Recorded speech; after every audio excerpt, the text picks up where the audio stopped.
Mulai mengerti sekarang? Oke. Jadi hanya di dalam kegelapan kita dapat melihat bintang-bintang. Setuju? Setuju? Oke. Oleh karena itu jangan melawan gelap. Berhenti mengutuki kegelapan. Daripada mengutuk kegelapan, lebih bagus nyalakan lilin kita. Yuk, sekarang. Tadi malam ada yang minta konsultasi khusus sama saya via online. Jauh dari negara lain. Minta waktu 1 jam untuk bicara dengan saya. Apa yang dibicarakan? Persoalannya itu kecil. Itu persoalan ego. Bayangkan ya, seorang ibu sampai lupa wajah anaknya sendiri. Kenapa? Karena menganggap anak itu berlawanan dengan keinginan ibunya. Dia minta solusi sama saya. Solusinya sederhana. Mulai tadi malam WA. Apa kabar? Semoga kamu baik-baik. Semoga cucu saya sehat, damai, bahagia.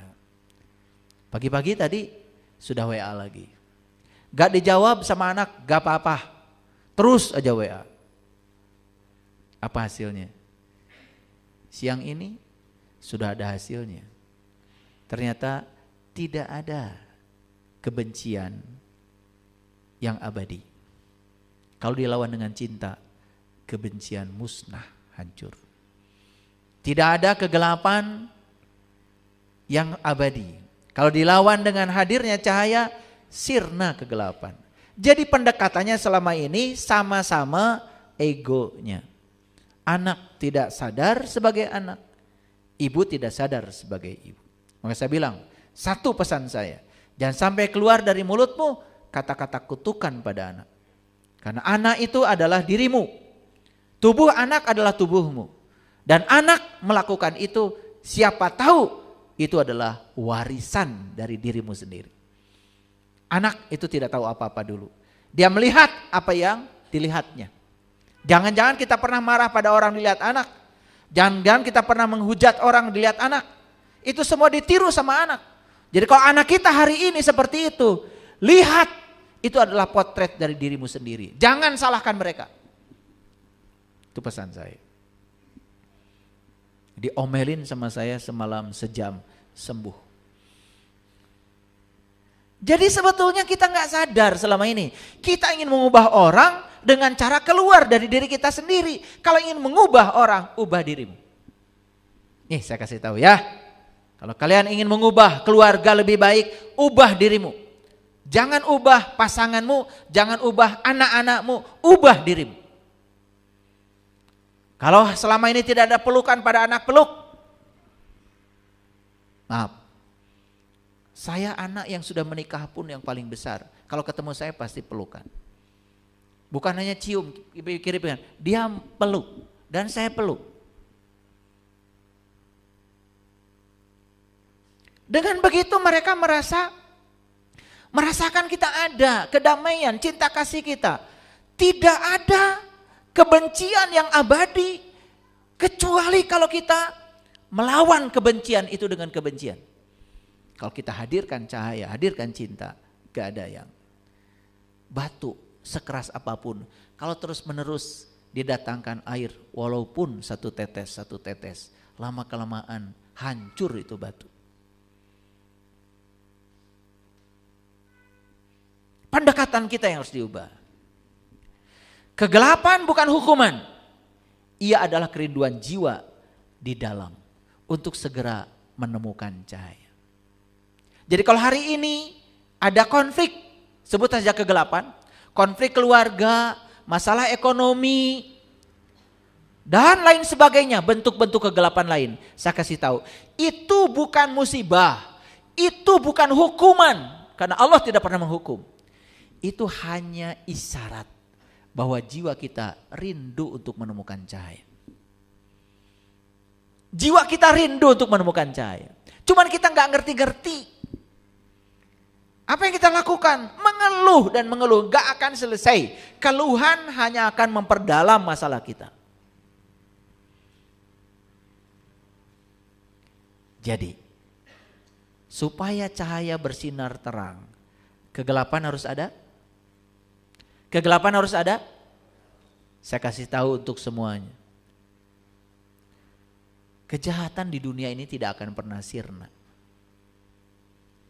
Tugas kita bukan melenyapkan kejahatan, mengurangi kejahatan. Karena kejahatan itu harus ada. Kegelapan itu harus ada. Tidak ada orang sabar kalau tidak ada orang yang tidak sabar. Tidak ada orang baik kalau tidak ada orang buruk. Bayangkan, kalau semua orang di dunia ini sabar, maka semesta akan kehilangan keseimbangannya. Di perempatan macet. Mangga ti payun. Mangga ti payun. Tuh, sabar sadayana. Betul apa tidak? Ya udah, nikmati aja semua yang ada sebagai kesempurnaan. Kesempurnaan bukan terletak pada objeknya. Kesempurnaan terletak pada cara kita memandang sesuatu dengan sempurna. Itulah kesempurnaan. Paham ya? Kalau semua orang di semesta ini jadi orang beriman, semesta juga akan kehilangan keseimbangannya. Maka Allah tidak melakukannya. Dan Allah mengatakan, kalau aku mau, aku jadikan semua orang beriman. Itu hal yang mudah bagiku. Jadi, seperti inilah kehidupan. Inilah kesempurnaan. Yuk, kalau semua orang jadi orang kaya susah enggak? Susah enggak? Ya, siapa yang mau nembok? Jadi orang kaya bikin gedung 10 lantai, nembok sorangan. Betul enggak? Betul? Oke. Ya, jangan melawan hukum alam. Orang cerdas berdiri dalam gelap sehingga mereka bisa melihat sesuatu yang tak bisa dilihat orang lain. Kadang-kadang orang yang cerdas itu harus berdiri di tempat gelap. Untuk apa? Untuk bisa melihat sesuatu yang tidak bisa dilihat oleh orang lain. Nih ya, saya kasih tahu. Banyak orang yang saya sadarkan di kehidupan ini ketika saya masuk dulu ke dunianya dia. Masuk ke pikirannya dia. Bukan dihukumi. Ternyata begitu sudah terbeli hatinya, mengubah orang itu begitu mudah. Kan dia percaya kepada saya. Dan saya mengubah orang dengan cara dia tidak merasa sedang diubah. Tahu-tahu berubah. Karena kalau kita mengubah orang dengan cara dia sendiri sadar kalau sedang diubah, bisa memberikan perlawanan. Betul apa tidak? Iya. Makanya ngaji untuk anak muda kadang-kadang tidak di masjid. Saya di kafe, karena mereka senangnya kafe. Gak apa-apa, apa salahnya ngaji di kafe. Yang penting kan berubah, betul gak?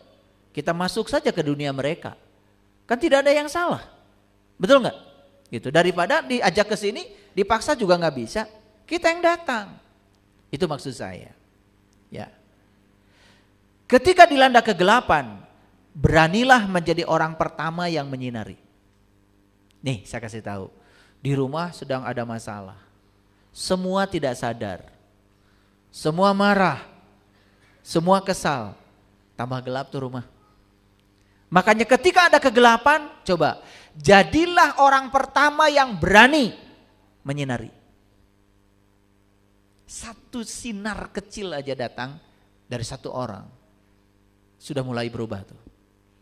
Kemarahan bisa berubah menjadi cinta kasih. Nah, ini saya kasih tahu, kebanyakan kan nggak begitu, betul nggak?